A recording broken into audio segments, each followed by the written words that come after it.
Hello everyone, welcome back. Study ম্যাথমেটিক্সে প্রত্যেকে স্বাগত জানিয়ে ক্লাস 7 থেকে chapter 8 page number 123 video part number আজকে 16 করব। কোর্সে দেখি 8.3 থেকে লাস্ট ভিডিওতে আমরা 2 দাগের অঙ্কটা করেছি। আজকে আমরা 3 দাগের অঙ্কটা করব। এবিসি একটি ত্রিভুজ আঁকি যার BC equal to 5.5 centimetre, comma ABC অর্থাৎ বি কোণটি এখানে 60 ডিগ্রি ও এসিবি অর্থাৎ সি কোণটি এখানে 30 ডিগ্রি। যেহেতু নামগুলো উল্লেখ করে দিয়েছে এই জন্য আমাদের খসড়া চিত্র একটুখানি অঙ্কন করে দেখতে হবে কোন জায়গায় কোন বিন্দুটি হবে, কোন ডিগ্রিটা কোন জায়গায় রাখতে হবে, কোন বাহুটার নাম কি দিতে হবে। এই জন্য আমাদের খসড়া চিত্রটা কিন্তু ভীষণ ইম্পর্টেন্ট।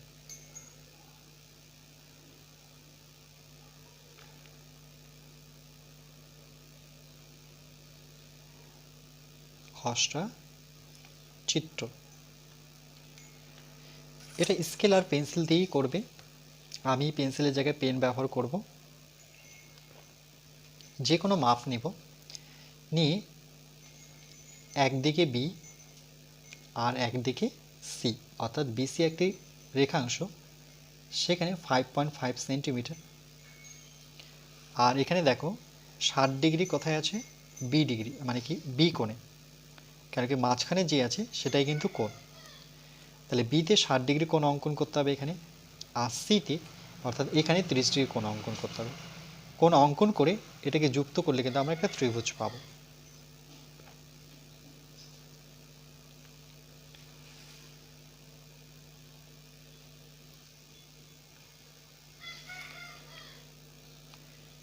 বিসি, তাহলে এটা এই বিন্দুটার নাম দিতে হবে এ বিসি। তাহলে বিতে দেখলাম আমাদের 60 ডিগ্রি কোণ, আর সিতে আমরা দেখলাম এই যে দেখো সি কত ডিগ্রি ইন্ডিকেট করছে, 30 ডিগ্রি। এবার এটা আইডিয়া নিয়ে কিন্তু আমরা ত্রিভুজ অঙ্কন করব। তার আগে এটাকে আমরা আলাদা করে নিই, সেপারেট করে রাখি।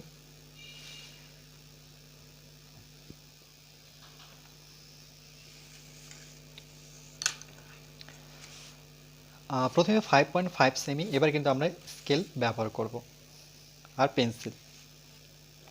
5.5, 5, 1, 2, 3, 4, 5 এখানে। তাহলে 5.5-এর ঠিক সোজা আমরা একটা বিন্দু নেব, আর শূন্য সোজা করে আমরা একটা বিন্দু নেব। এবার এই দুটো বিন্দুকে আমরা যুক্ত করব,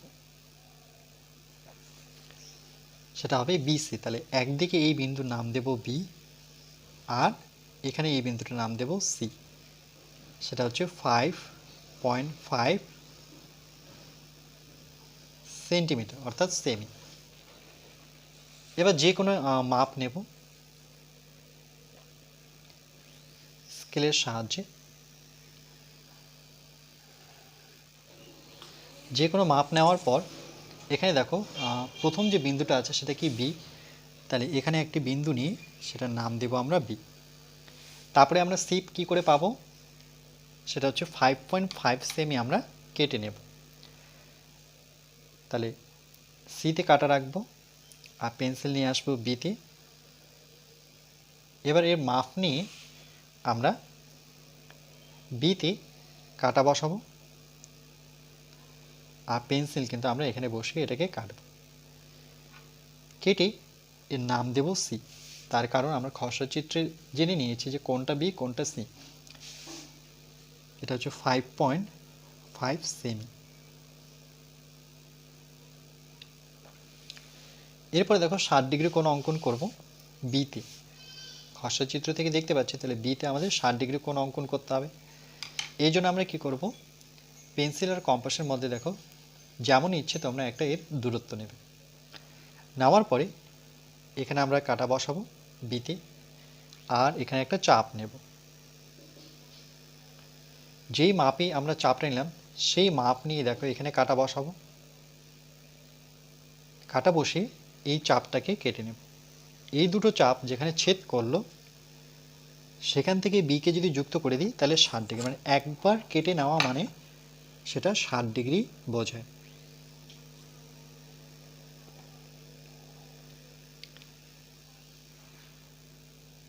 যুক্ত করলাম। এরপরে আমরা সিতে আমাদের 30 ডিগ্রি কোণ অঙ্কন করতে হবে। তাহলে ত্রিভুজ যেহেতু এখানটায় আছে, তাহলে এরকমভাবে একটা চাপ নেব। আবার আমরা কি করব, এই পেন্সিল আর কম্পাসের মধ্যে যে কোনো দূরত্ব নেব, যে কোনো, যেমন ইচ্ছে। নেওয়ার পর সিকে কেন্দ্র করে দেখো একটা আমরা বৃত্তচাপ নেব। নেওয়ার পর একবার কাটবো, এখানে বসিয়ে দেখো, এখানে কাটা বসিয়ে কাটবো। একবার কাটা মানে 60 ডিগ্রি, কিন্তু আমাদের তো 30 ডিগ্রি করতে হবে, এই জন্য কী করতে হবে, এর অর্ধেক মানে সমাদ্বিখণ্ডিত করব। পুরোটা থেকে একটুখানি কম নেব, কম নিয়ে একই পাশে এখানে বসিয়ে যেমন কাটলাম, ঠিক এখানে বসিয়ে ওই দাগটাকেই কাটব।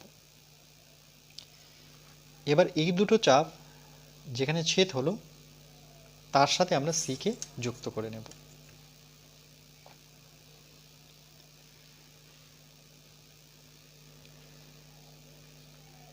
যুক্ত করার পরে এই সরলরেখা যেখানে ছেদ করলো যে বিন্দুতে, সেটার নাম কি দেব, এই দেব।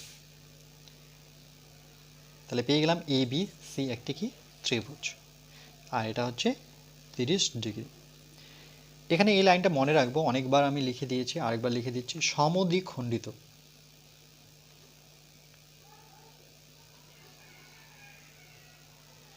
এই কথার অর্থ হচ্ছে সমান দুই ভাগে ভাগ করা, সমান দুই ভাগে ভাগ করা বা অর্ধেক করা, অর্ধেক করা। এটা কিন্তু নোট হিসাবে কোথাও লিখে রাখতে পারো।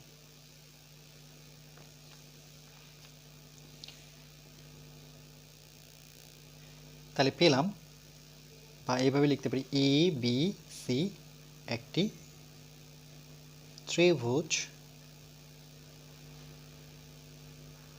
পেলাম।